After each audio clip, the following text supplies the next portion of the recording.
sky blue days. These are sky blue days. The CBS and the SBA will fight to the end and lead the way. Sing out together. These are sky blue days. These are sky blue days. The CBS and the SBA will fight to the end and lead the way. Sing out together. Sky Blue Fans TV, for the fans, by the fans. Good evening, everyone, and welcome to another edition of Sky Blue Fans TV. My name's Mark Smith. Tonight we're talking about the fantastic 1-0 win against Wigan Athletic. And we'll be joined later on by QPR fan programme editor Ben Kosky, who will help us to preview our opponents on Saturday, Queen's Park Rangers. Our podcast is sponsored by the Sky Taverns, Dylan's Brewery, CCFC Fan Store, CCFC Prints, Mr. View Sky, IV Lucy Designs, and last but not least, A Hawks Photography. We've got a couple of guests tonight, Coventry City fans. We've got, as the regular, Ken Stewart. How are we doing, Ken? Yeah, good evening, everybody. Good evening, Mark. How are we? Yeah, very good, very good. Good. And we've got a debut joining us tonight. We've got a debutant, which is John Baker. Evening, John. How are we doing? I'm good, thank you. Thanks for having me. John. That's all right. John. Good stuff. So we'll cover the sort of first 15, 20 minutes. We'll talk about yesterday's game, and then we'll talk about QPR after that. So let's just talk about yesterday's game. Let's just before we go into the game itself, let's want to start talking about sort of the team lineup. A couple of changes that Mark Robbins made from the win at Watford. Jake Bidwell came to the team in the place of Jack Burrows, and Callum Hare started in place of Jamie Allen. John, was you happy with that team lineup? Yeah, very happy. I guess it's always good to see O'Hare back. He's slowly sort of starting to make his way back into prominence, isn't he? We've, to be honest, we've got a lot of injuries at the moment. So we still don't know whether there's illness in the squad. So any structured, strong team that's out there on the pitch at the moment, you've got to be grateful for. And in my case, I hadn't been for a while, so it was the first time I'd seen O'Hare in the flesh again, and great to see him. So yeah, I was happy with it. Are you happy, Ken? I was happy. Yeah, I was happy. Very happy. There's a couple of surprises. I thought Jack Burrows was very lucky to be dropped to the bench because he was superb against Watford, and he did well. But obviously, we've got into the home game coming up on Saturday, so obviously he's rotating the squad as much as he can. But yeah, I mean, it's a strong side. Apart from that, he was very strong. It's nice to see Palmer and O'Hare and Hamer starting in the same team, weren't it? I think that's the first time that's happened, isn't it? Yeah. I've got back confession. I made a bit of a slight cock up at the start. I said 1-0, it was actually 2-0. And Mr. Fetter has very correctly said 2-0. Do you know why I said 1-0? It's because I'm so used to saying we won 1-0. That's what it is. I'll put it down to that. So, yeah, all my fault. So, yeah.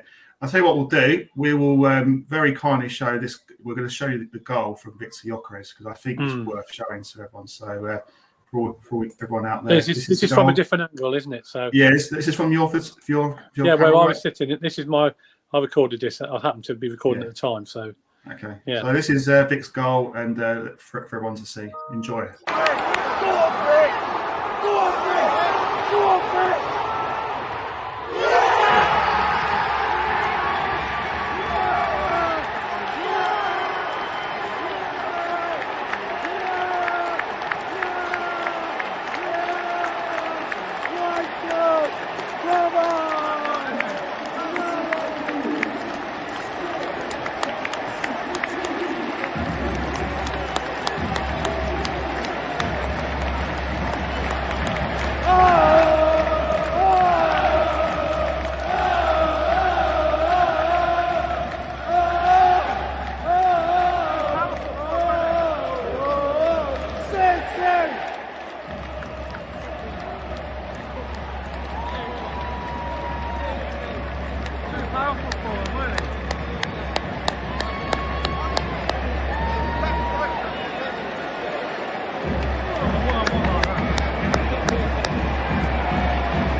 Yeah, I can watch that all day. I've literally been watching that on my lunch break. Didn't realise it was a porn Right, so- podcast. Thanks. I know. It was fantastic finish and fantastic run, weren't it? All the way from the halfway line, basically. Yeah, but just going to the game itself, first half. I mean, it was kind of what I expected the game to be. It was a very tight game. I thought Wigan were very organised, quite a dogged sort of side. Nothing really surprised me about how the first half went. It was just a half of very few chances, apart from obviously the Casey Palmer miss.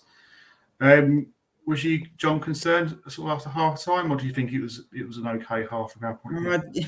Yeah, I thought it was okay half, but it was the sort of game, particularly last season, we saw games like this sometimes. I remember, for instance, Birmingham at home, where it was sort of you're up against a dogged side, and you didn't know, even though we've obviously got talented playmakers, we've got Hamer, O'Hare, those sort of players who can unlock defences. You didn't know whether it would just be one of those days. We didn't, like you said, Palmer was the main chance that he kind of created himself, really. That little body swerve should have scored. I was a bit concerned. I mean, around me, a lot of people were poor old Eccles was getting some real flack from really early on, even after 15, 20 minutes, because he was obviously on our side on block 20, was getting a lot of flack. And down that side was particularly somewhere where we didn't look like we were doing enough. I mean, I feel a bit sorry for him. We don't even know whether that's his proper position or not. And it seemed to be that sometimes he was too far forward. He didn't have enough confidence in his crosses. Sometimes he was too far back. I saw Hamer having a go at him at one point and get further forward. So I was a bit worried about the effect on him. He was far better. Yeah. I think John's line's gone there a bit. Eccles is a bit in the second half. He was much better. Yeah. Sorry, we just lost. I'm back. Yeah. So I was just saying, he was much better in the second half than he was in the first. Yeah.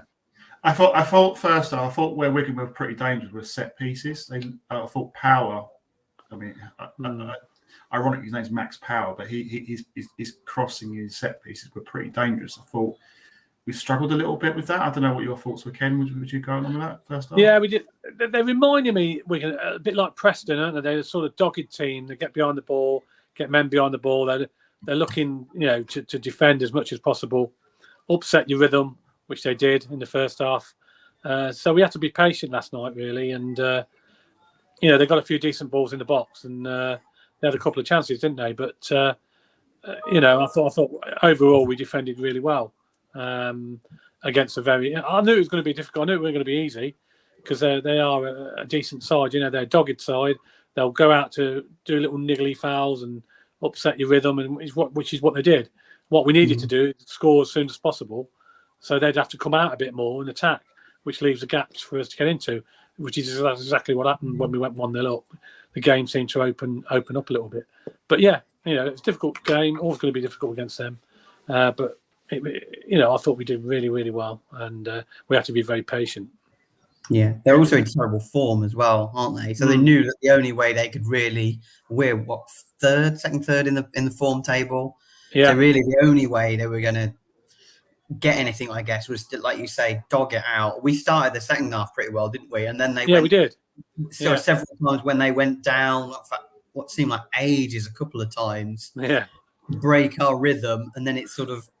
Yeah, went a bit. And that's what they do. Teams like that, very similar to Preston, they do that. They're a very similar side. They try and upset you and then try and snatch a goal, and that's what they. Luckily, they didn't get a goal. Otherwise, it'd been a lot harder for us. But luckily, we got the first goal, and then they had to come out in second half and open up a little bit. But I thought overall we had to be patient, which we were, and I thought we defended really well and took our chances when we got them. I was kind of more worried about this game. I was worried about this game. I'm worried about every game, to be honest, but this game particularly because we played so well against Watford to win 1-0, and you think, had we have lost that game 1-0 or even a draw, it just would have felt a bit of a come down a bit because that's what you need to do well in a championship. It's digging out results like last night. I mean, I saw games last season where we had sort of pretty rubbish, crappy games. And we lose 1-0, and or we draw, and it's great to see that we dug out that result, because Wigan were they put a lot of men behind the ball, 2 banks of 4, literally every time we attacked, we got to the penalty area, and then someone puts a block in, and it was just so frustrating, because I can't see us scoring. And if we go to the first goal, that was just the luck we needed, John, wasn't it? It was that, again, an attempted block, but it actually became a deflection, a completely wrong-footed Jamie Jones in the Wigan goal. And that's the sort of goal we needed to get Wigan, bring them up, because it didn't. Second half, they offered no real threat, did they, sort of going forward? There was nothing. No real threat. We deserved the goal. We didn't get many of those last season. We didn't get many ones that dropped to us or were deflected. How many goals did we score last season which were crafted beautifully? And we had to do that intricate. You think back to the Fulham's game, the Sheffield United games like that.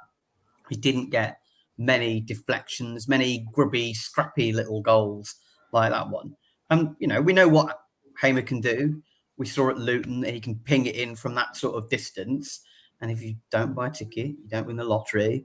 And it was hardly a lottery, but it was a mini, maybe a £5 scratch card or something. It just flew in, didn't it? And it lovely to see. And it was and I have to be honest, after some of their rolling around and stuff, I was quite happy to see a few of their defenders sort of, on their haunches, on their knees and stuff, because I think they knew straight away, well, that's the end of it, really. I think they probably knew 1-0 was going to be enough. And so it proved until the last minute when we scored again. Yeah, I think the closest that Wigan got to score in the second half was Heyman and his pass back, wasn't it? That was just a nightmare, wasn't it? Yeah, it was like their only shot on target, wasn't it? In the 90 minutes, so it hit the bar from a free kick, which was offside, so that doesn't count, obviously. But yeah, I just thought. I was literally thinking it's going to be 0-0, and then that goal went in. I just was like, yes, the relief was just because I thought, okay, as long as we just focus, we've got this game in the bag. And then towards the end, obviously, kind of leading up to Gyökeres' goal, Wigan had a little spell, didn't they? They had a couple of free kicks around the area and a couple of corners, and it just got a bit nervy, didn't it? I don't know what your guys thought. Did you think? Yeah, it did. It did. They were quite dangerous when they put some decent balls in the box. But I thought we were brilliant. I thought we dealt with them pretty well. And whatever they threw at us, we sort of we come out and defended it really well. And that's what you got to do against teams like that. You just need a little bit of luck, and we had a little bit of luck, didn't we, with the deflection, and that's what we were overdue a bit of luck, weren't we? To be fair, we don't normally, as you say, we don't normally score goals like that. They normally go flying over the bar or something. But it's nice to see it go in the back of the net for a change. Yeah. Well, it would have helped if Walker had put his chance away, wouldn't it? Yeah, that was a great chance, wasn't it? That was over the bar. Gyökeres, brilliant again. Yeah, cuts back, and it's just I feel for him a little bit, because frustrating that was. Yeah, it was just at least on target, at least get on. I know you've got a defender in front of you, literally a yard away, but you've got to get it on target, or maybe you've got to keep shots like that down. Yeah. He snatched at it a little bit, didn't he? Probably had a little bit more time than he thought, but he did snatch at it and obviously took it over the bar. But yeah, if that would have gone in, that'd been brilliant. But yeah, it was really good. I thought we were outstanding. I was going to ask John, what did you think about O'Hare and Palmer starting and Hamer, all three?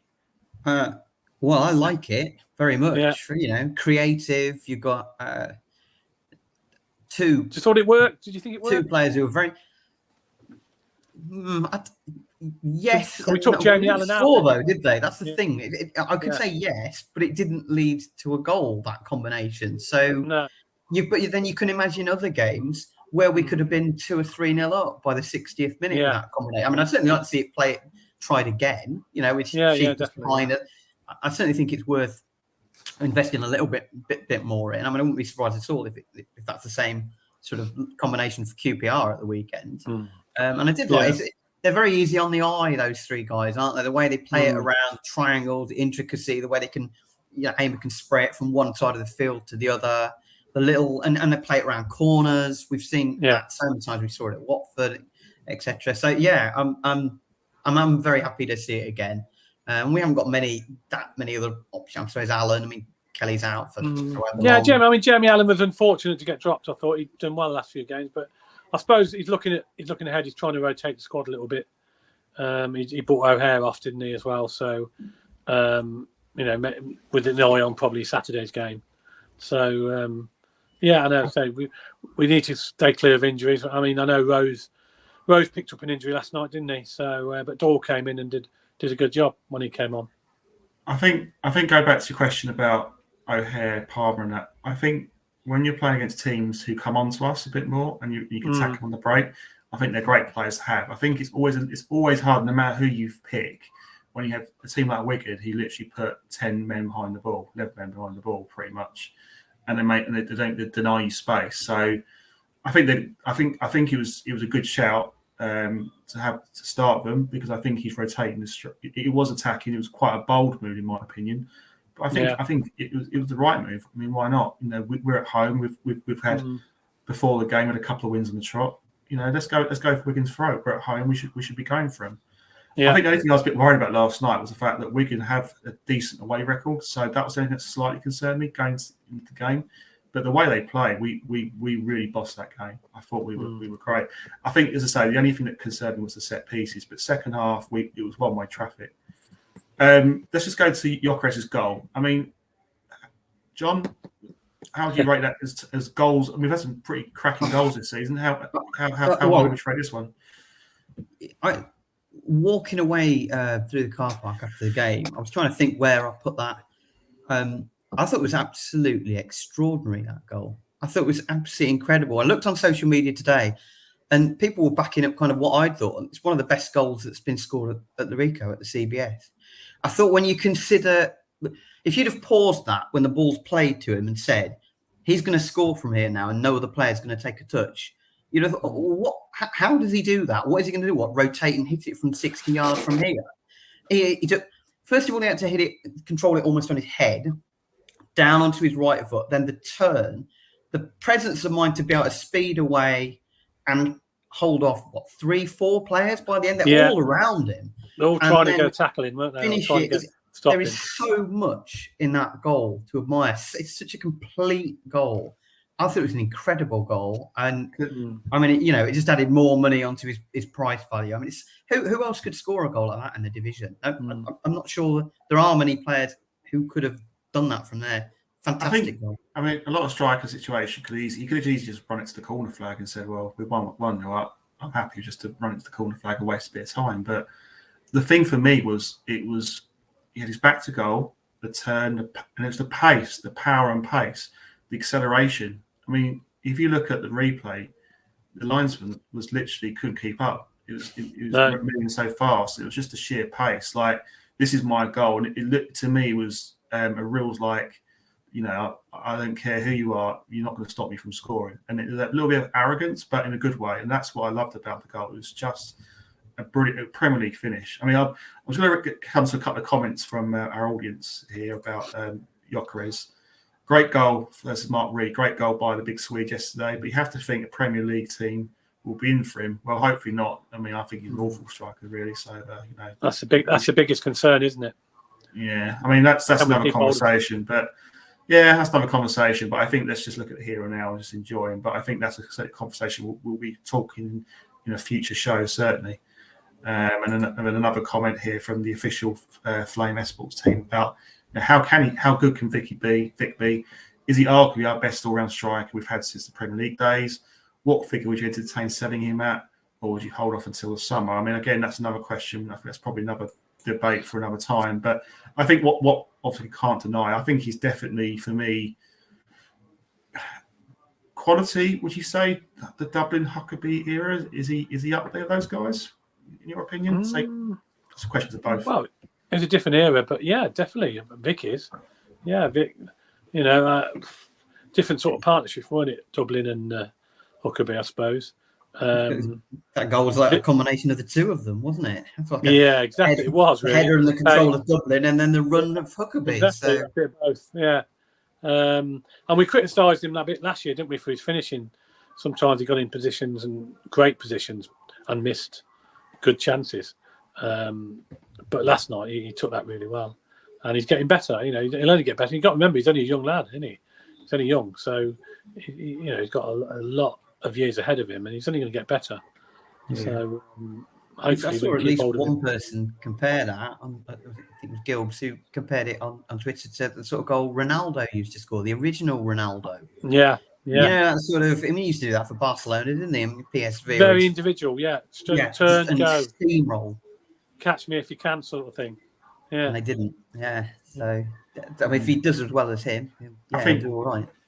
Yeah, I think he's up there with the lot. I mean, the only thing I would say though is that he hasn't done it at the top level, and hopefully he'll do it at the top level with Coventry City. You know, but that maybe me being wishful thinking. But I think quality-wise, he's up there. I think there are times though with Gyökeres, his finishing is not always spot on. Sometimes he misses easy chances, but you can't deny that goal was quality. Our colleague Glenn made a comment about it was up there with Huckabee's goal against Man United, Undove versus Wimbledon, Wigan versus Southampton. All Maisie runs finished off. I mean, I think the goal itself was different gravy, quality. Certainly one of the best ones we've seen at the CBS, anyway. Yeah, and let's face it. I mean, you know, if you look at the game, just away from the goal, I mean, who would have thought we'd be mid-table now? You know, it wasn't that long ago we were in the bottom three. You know, and we've gone on an incredible run. We've had six wins in the last 8. Unbelievable, really. And even the game against Blackpool we did lose, a lot of players were ill. So you look at it like that, you think if our players are actually, you know, well and fit and all the rest of it, we could have beaten Blackpool. We still created chances against Blackpool, didn't we? We were a bit unlucky, really, but it was just one of them games. But it just shows you what a crazy league the Championship is. I mean, some of the results last night, you know, QPR got beat at home, Sheffield United got beat at home by teams they'd expect to beat. And they didn't, you know, so anybody can beat anybody in this league, and you've got to take every game as it comes because it's very competitive, isn't it? And from top to bottom. But, you know, if you keep clean sheets like we've been doing, you've got half a chance, haven't you, you know, of nicking a goal or two. And that's what we've been doing the last few matches. And we've really deserved it. You know, we've played well as well and kept clean sheets, which is important. I think I did have worries, I must admit, a month or 6 weeks ago. You know, all the hallmarks of a side that's going to be troubled by relegation were kind of there. Off the field problems, injuries, illnesses, you know, takeover. All these things were all there milling around, and yet suddenly, I mean, some of those things are still there in the background. Obviously, we've still got the injuries. Obviously, Godden and Darbo, etc. But some players have really come to the fore. We know we talked about Jamie Allen. Palmer's really grown into it. What an impressive looking player he is. He perhaps didn't have his best game last night, but he is, you know, some player. We've been very skillful. Pretty lucky. You know, Panzo and Doyle are both look like great loans. So we're certainly on the up, no doubt about it. Panzo for me has been outstanding as well the last few matches. He really has. How he's not getting in the Notts Forest team, I'll never know. The amount of goals they're conceding, but you know it's to our advantage, I suppose. But he's been outstanding for us. Panzer. They've got a big squad of about 30-40 players. In fairness, so. They have. To be fair, a lot bigger squad than us. Exactly. Yeah. Okay, so what we're going to do, we're going to bring Ben on shortly to talk QPR in the second half of the show. So we're going to go to a mini break, so stay tuned. We'll be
Welcome back. If anyone's got any comments to make regarding the last night or upcoming game with QPR, obviously leave us a comment. We'll get it read out on our show.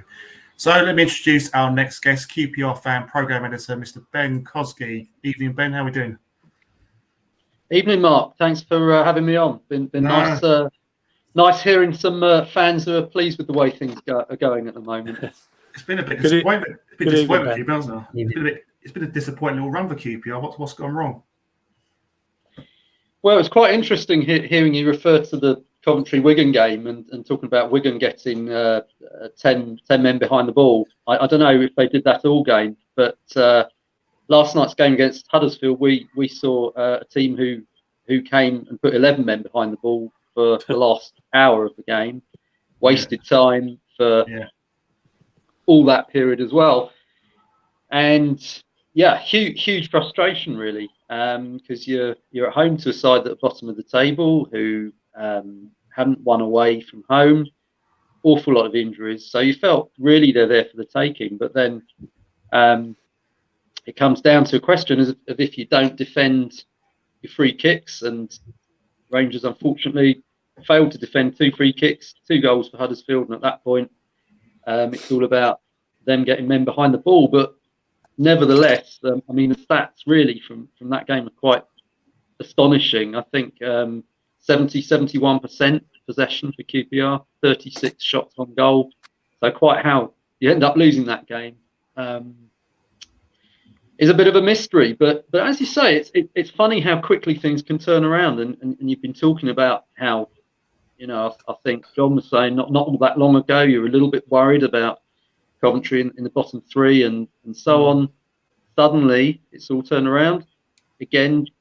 Go back a few weeks and Queen's Park Rangers are top of the championship, and suddenly the doubts have crept in, and they've crept in really on the back of a few games. But I think with that said, everyone is trying to just keep the overall picture in mind, which is that despite having now had a poor run, we are still 6th in the table, which at the start of the season I think everyone would have been delighted with. But nevertheless, not the best time I feel to be heading to Coventry this weekend. No, I think QPR.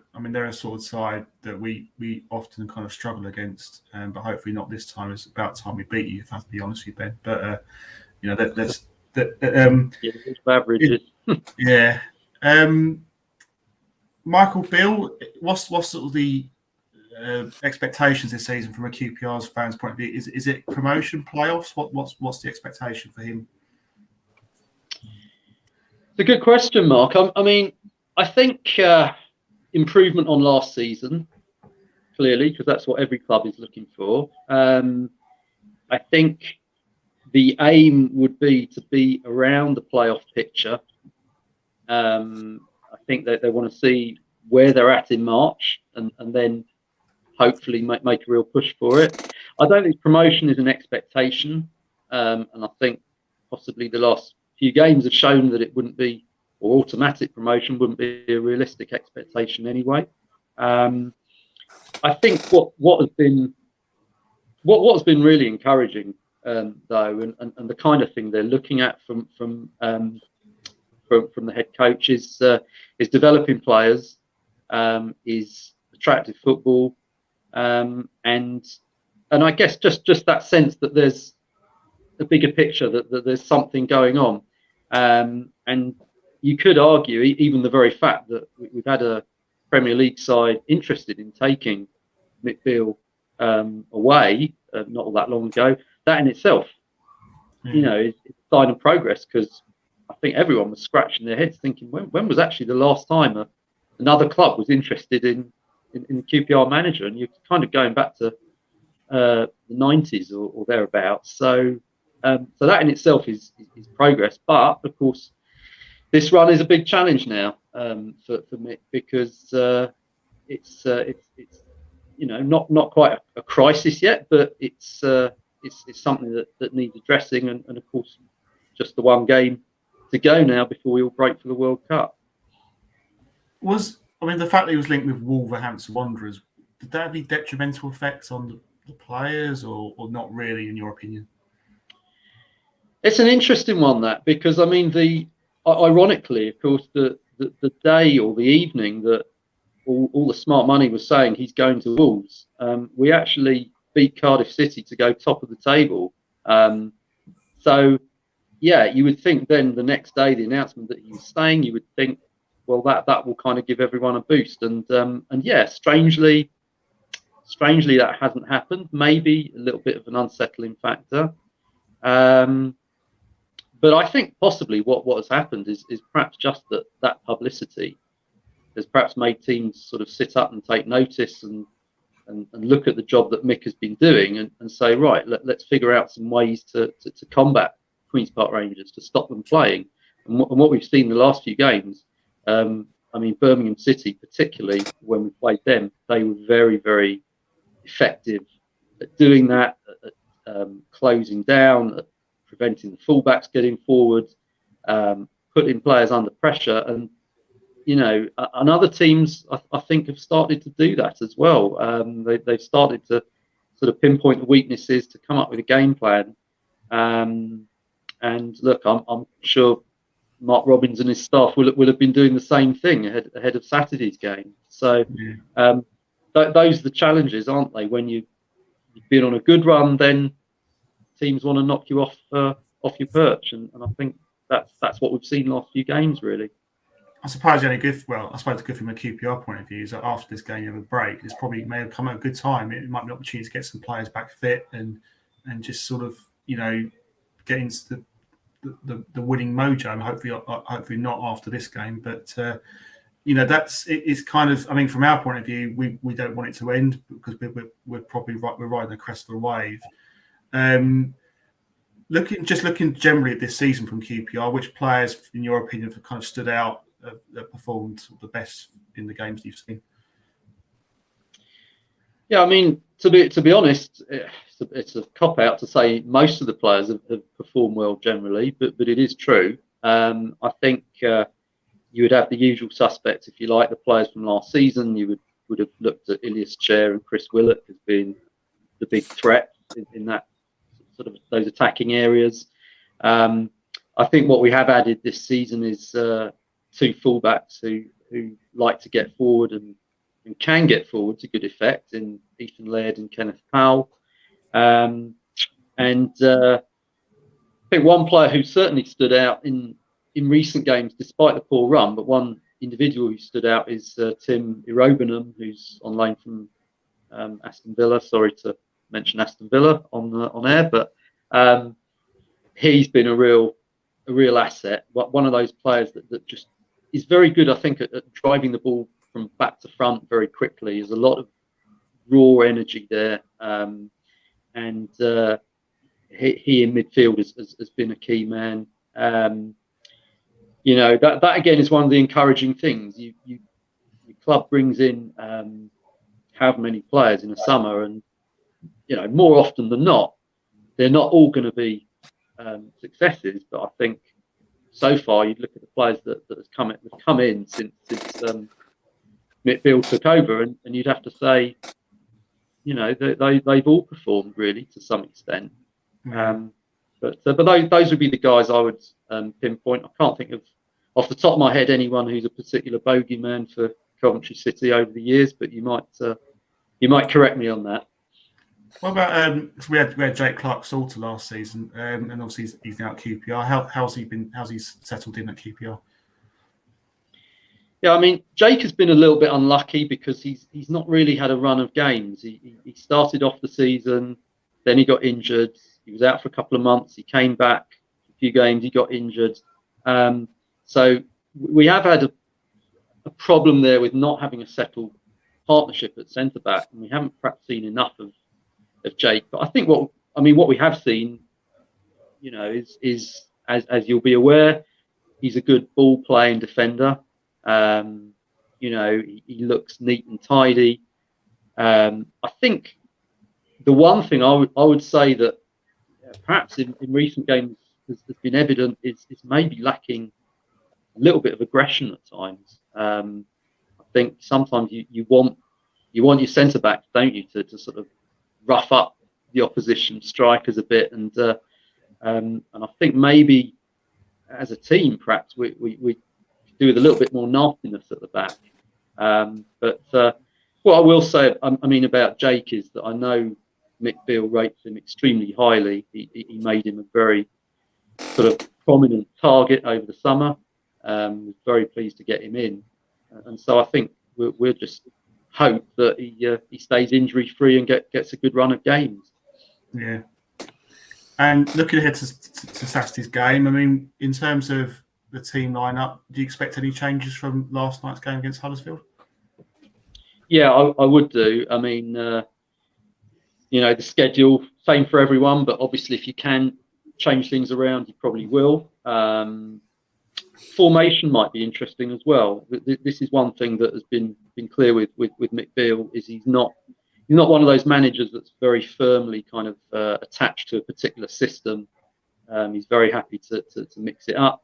I wouldn't be entirely surprised if we saw trying to match Coventry with sort of three centre backs going in with a similar system. I would say one player from last night who I would think is a good chance of coming into the starting lineup would be Taylor Richards, who came on for the last 15 minutes and arguably was about the only player who tested the Huddersfield goalkeeper in those in that second half. So I could certainly see him coming in. Centre backs again, may see that mixed up a bit. Jimmy Dunn is back from injury recently, played the second half last night, so he I think might be in line for a start. So yeah, I think there could be a few surprises. Is Amos injured? Luke Amos, is he injured? Yeah, Luke Amos, I think has struggled a bit in the previous game, and possibly might miss out on that one. So Stefan Johansson also won't play. I think by the World Cup, and the other ones. Well, Tyler Roberts would be another who's not going to feature, and just trying to think who else is injured. But that's all right. I've got a question for you, Ben, from one of our listeners, Mark Reed. Do QPR fans think that they'll still have Willock and Chair next season if you don't get promotion? Well, I don't know about think. I mean, hope, I suppose. Yes. I think realistically, I think most fans know in the back of their minds there is the likelihood that at least one of those two might move on. But in a way, and sort of similar to what I was saying about the manager being in demand, I think in some ways you look at that as a positive.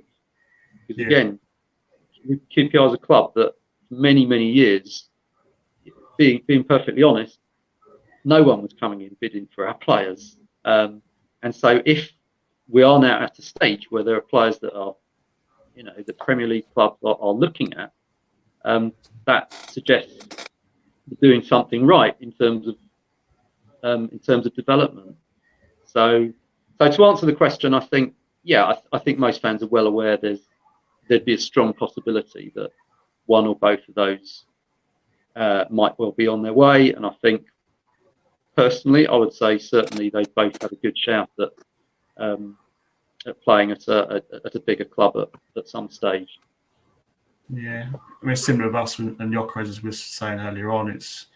I just think he's a terrible striker, so I'm trying to sort of do my best to put, broadcast it live saying it's terrible, so that it might put people off from buying him. So that's just me, but in all seriousness, I get what you're saying.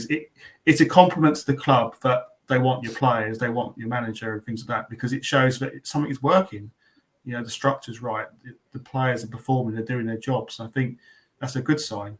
I mean, obviously Luton Town are losing their manager to Southampton, and that'll be interesting to see how that goes as well on a separate subject, because Nathan Jones has done a pretty decent job there, hasn't he, overall? So that was and obviously I'm hoping that our managers don't get linked to clubs, because Mark Robbins is a legend at our club. So Okay, going to look on the commentary side. We've got Victoria's joined us. Evening, Victoria. Hope you're well. Hi, Mark. Yes, thanks. Evening, Vic. Hiya. What changes would you make for Saturday, if any, for this game? I'd probably start with the same 11. I think John was saying earlier it'd be interesting to see Palmer and O'Hare playing alongside each other again. And I suspect that they might get a bit more joy against QPR, who I assume will come to play a game of football. So we might see a bit more of an open, entertaining game. And it'd be nice to see whether that triangle works better against a team that isn't just sitting back trying to kill the game off. So I'd pretty much start a game like that and see how that pans out. Really, I think we've all been waiting a long time to see that happen with injuries and suspensions and one thing or another. It took a good chunk of the season to get to the point where we've got those players available. So it'd be just nice to give them a little chance to see how that starts to work. Yeah. John, would you go along with Vicky's comments about sort of unchanged side, or would you be a bit more pragmatic? Or No, I don't see any reason to change it. We don't know what the situation is with Rose, whether he'll be back. So obviously Doyle might start instead. And yeah, I think we sort of mentioned it. And the only other option is possibly Alan in there somewhere instead of one of the ones we've mentioned. But I like the way they worked. I like the way it was balanced. It could be a really entertaining game if we start with the same lineup. So I'm perfectly happy to start with the way we started last night. And Ken, what's your view? Yeah, I'll be more than happy than to start with that team. I think it's going to be a completely different game against QPR because they'll be more attack minded. There's going to be a lot more space in the game. A completely different team to. The setup is completely different to what Wigan is. They've got a few flair players in there as well. So there's going to be gaps. There's going to be space for chances to be created. So I think there'll be a lot more chances. It promises to be, an entertaining game. I think it could be quite a few goals, to be honest. So, as long as we keep a clean sheet again, I'll be happy. But I can't guarantee that. But I've got a funny feeling it'll be a few goals, and it'll be a lot more entertaining than Tuesday night's was. And a decent atmosphere as well, because QPR are bringing quite a lot of fans, aren't they? So that'll be a nice atmosphere as well. And you take 4,000, I believe, tickets have been sold. Is that right, Ben? Yeah, the away support has been tremendous this year. I mean, there's a real enthusiasm about that, and it should be a good atmosphere. I mean, I'm quite interested to hear you say, Ken, you're expecting lots of goals because on the one side we aren't scoring any and Coventry aren't conceding. So I don't know, but you may be right. I think you never know. It'd be nice to think it'd be entertaining anyway. Well, I just got a good funny feeling it's going to be completely different from Tuesday because I think the whole setup of QPR is a lot more attack minded than Wigan are. If you see what I mean, they're going to come here and they're going to try and obviously play football and go get something out of the game. I don't think they're going to come in and defend. I think they're going to, they've got attack-minded players. QPR have, and I fully expect them to give it a good go. So it'll be interesting. Yeah, I think I tend to agree. I think potentially could be a really good game Saturday. I think both. I don't think either team are going to come to defend. I think both teams are going to want to win the game and come and attack. So I think going back to my earlier question about what changes would I make, I would actually maybe drop one of O'Hare and Palmer to the bench and actually go with Jamie Allen because I just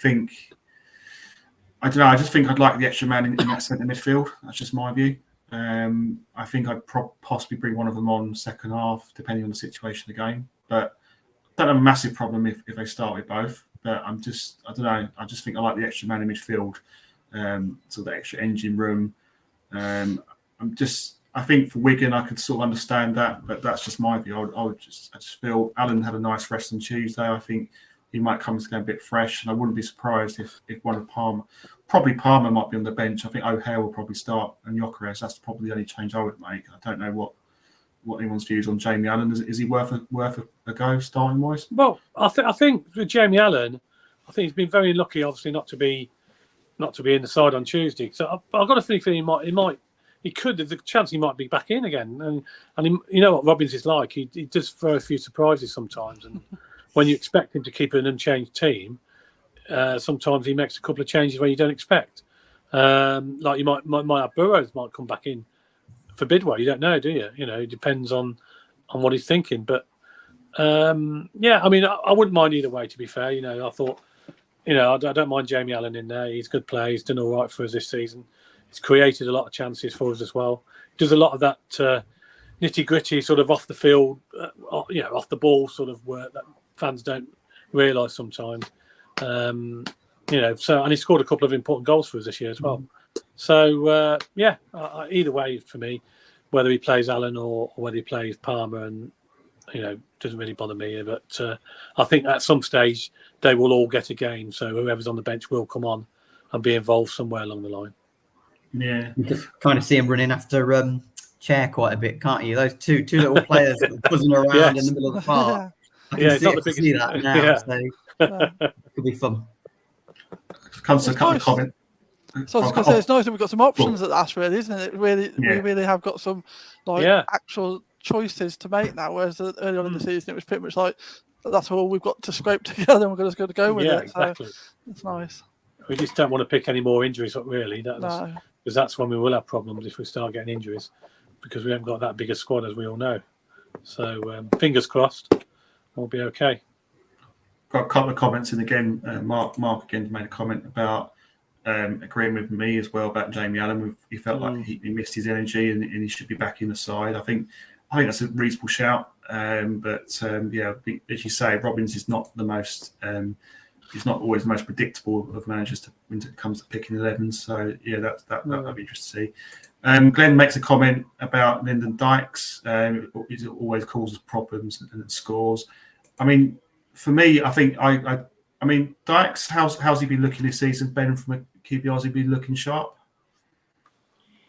Yeah, it's been an interesting season for Lyndon Dykes so far, because early on he had a spell where he was missing a lot of chances, to be honest. One thing you will always get from Dykes is hard work. He has a great work ethic, and he will, you know, he will put in a shift basically, and I think you know, he's one of those players who will always cause some problems. Unfortunately, you know, strikers are often judged by goals, aren't they? You know, but there's often more to their game than that. And the key with Lyndon Dykes is giving him the service. You know, if you're putting crosses in the right area for him, he'll put them away. He put one away very early on last night, which unfortunately we all thought might lead to an easy win, and it wasn't anything like that, of course.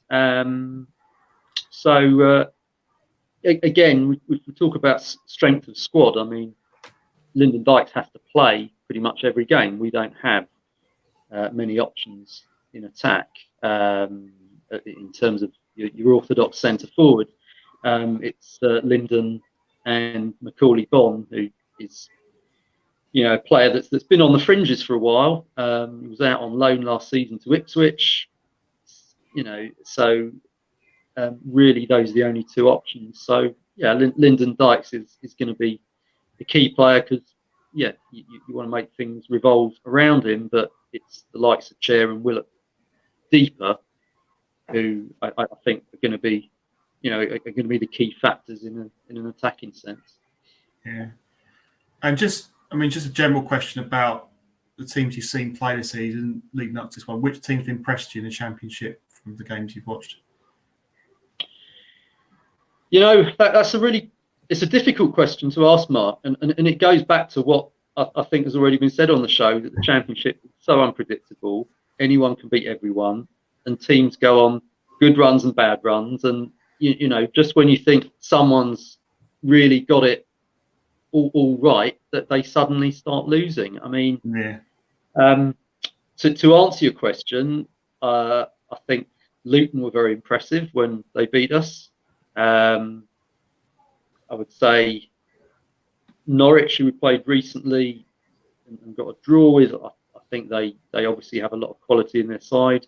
Sheffield United, I felt for some time looking at the business, but then we managed to get a win up at their place. So I suppose what I'm trying to say is I don't think there are any outstanding teams this year from what I've seen. We haven't played Burnley as yet, so that might be, they obviously are leading the way at the moment. But I honestly think there are no outstanding teams, and I don't actually think there are any terrible teams either. No. I mean, again, someone like a team like West Brom, who obviously have beaten us recently, but looked a much better side than the league position suggests. Maybe the change of manager is a factor there. So I don't know if I've just sat on the fence there, but basically my view is I don't think there are any outstanding teams. So I think anyone who gets a run going is going to be in the mix, really. Yeah, I think it's just. I think with the table, you look at the table. I mean, we're 26 points in 12th, but Wigan, who we played last night in the bottom three, got 20 points. So there's only 6 points separating mid-table from relegation zone, and that kind of illustrates the fact that it's as you say, it's anyone can beat anyone. I mean, to answer the question from the games I've seen, I would say Burnley are probably the best team that I've seen. Not when I compare the teams from last season, I'd say Bournemouth who came up were a better side than Burnley this season, if that makes sense. I think Burnley are sort of team where they're very good at, they know when to apply the press, and they're very good at making you play long balls and not make it hard for you to play your way out of trouble. I thought Norwich were an outstanding side and played them at the start of the season. It probably didn't help from our point of view that we had the off-field pitch worries, and I thought they were very, very good technically. But then, look at Norwich. I mean, they've had some poor results, and you think, Norwich, with the quality they've got, they haven't really made a lot of changes from last season. And, I'll expect them to be, first or second. But then we played Blackburn at home. We played Sheffield United at home.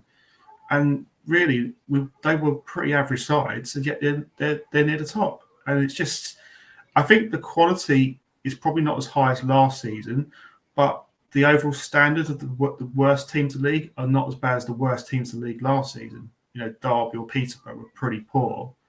But I think the sides at the bottom, I mean, obviously Huddersfield, they beat you yesterday, and it just goes to show it's just a very strange league this year. I don't know, it's a weird one, isn't it? I mean, it makes it more entertaining. But I think going to this game Saturday, I think it's going to be a really entertaining game, because I think it'll be two sides that will really go for it. I really do. I think it's going to make a cracker.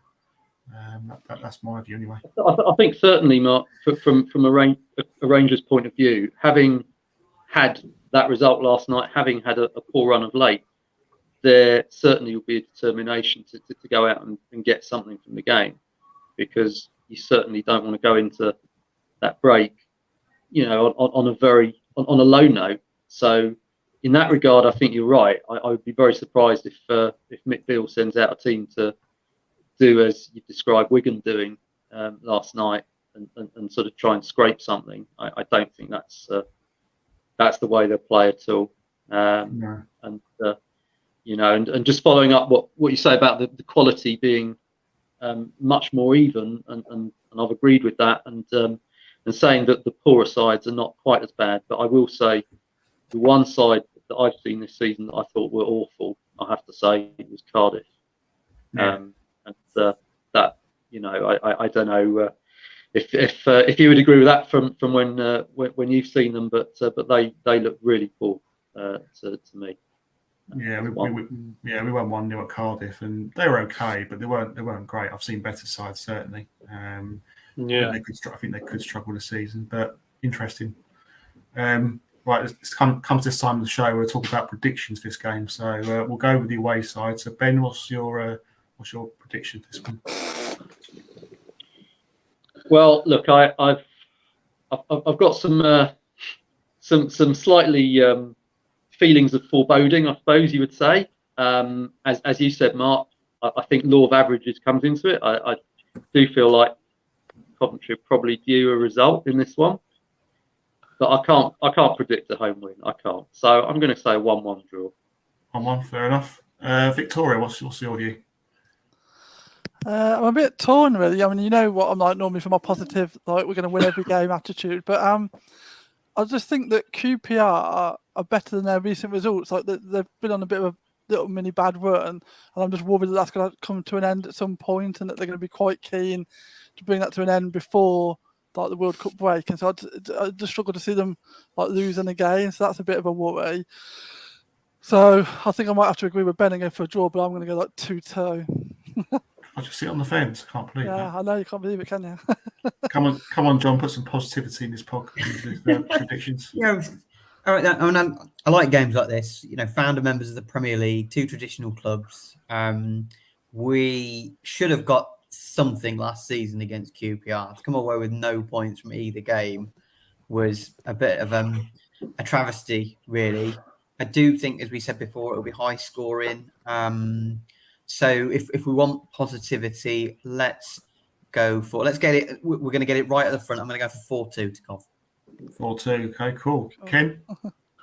Yeah, I'm going to stick with the goals galore. And I'm going to go for a home win. But I'm going to say we're going to concede goals as well. So I'm going for a 3-2 victory. Very excited. Yeah. I'm torn now, between... Mark, what are you going to say? Well, this is an interesting one. I don't think we'll keep a clean sheet, is the first thing I'm going to say, because I think QPR are a good side going forward. I think it's going to be hard. But I think we can win this game. I really do. I think the way we're playing at the moment, we shouldn't fit anyone in this division. So I'm going to go for a 2-1 win for us. Oh. Yeah. Good stuff. So it'll probably backfire on me now spectacularly, but we'll see what happens. But why not? I mean, look, we're playing well. We're riding the crest of the wave. We've beaten some really good sides this season. We've beaten Watford, we've beaten Sheffield United, we've beaten Blackburn, all sides that are above us in the league. So, you know, we're due a win against QPR. So, you know, it's about time we did. And obviously, it'd be nice to get a little bit of revenge off the fact they've done a double on us last season. So, you know, it's good.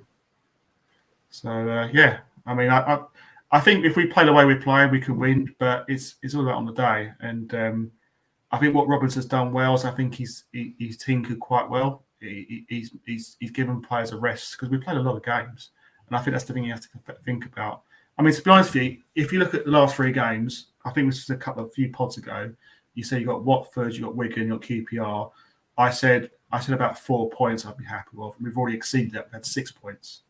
So even a point is not a worse result in the world, but I think we're good enough to win this game. But you know, I think for me, I do worry about Lyndon Dykes. He's my biggest worry as a fan. But you know, I think they should be worried about us. I mean, Gyökeres for me is quality at the moment. He's different gravy. Hamer, O'Hare. We've got some really good players going forward. We've just got. I mean, a little bit concerned with maybe I don't know, Eccles at the back, but Eccles has actually been really good going forward. He's supplied a couple of goals. He supplied the goal for Allen, and he supplied the goal yesterday, the second goal. So, you know, there's looking. I'm actually looking forward to the game itself. Aside from the result, I think it's going to be a really good game. I think the atmosphere is going to be great. QPR is going to bring a lot of fans, and that's what we want. It feels like almost feels like a cup tie. This game, I just don't know. There's something about it. I think the fact that we've come into the game on the back of 6 wins from 8, you know, we should go into this game with confidence. You know, so I'm just amazed that none of you have picked out Jake Bidwell to score a goal on the former club rule. Yeah, or Clark's also. Oh well, that could work as well, of course. Yeah, hadn't even occurred to me. Yeah, we'll go with that one then. Yeah. But no, it should be a cracker. So yeah, I think we'll end tonight's show. So I want to thank my guests, Ben Kosky. Thanks for coming on. John Baker, congratulations on your debut, and we'll have you back at some points in the future. John, so thanks for coming on. Thank Ken you. and Vicky, as always, thanks for your time. Cheers. It's been a blast tonight, and we've got another show Sunday. Hopefully, we're talking about a win against QPR. So that'll be 7:30 on Sunday. So stay tuned for that. And last but not least, we have got another message. So thanks everyone for listening, and play up Sky Blues. Play up Sky Blues. Cheers.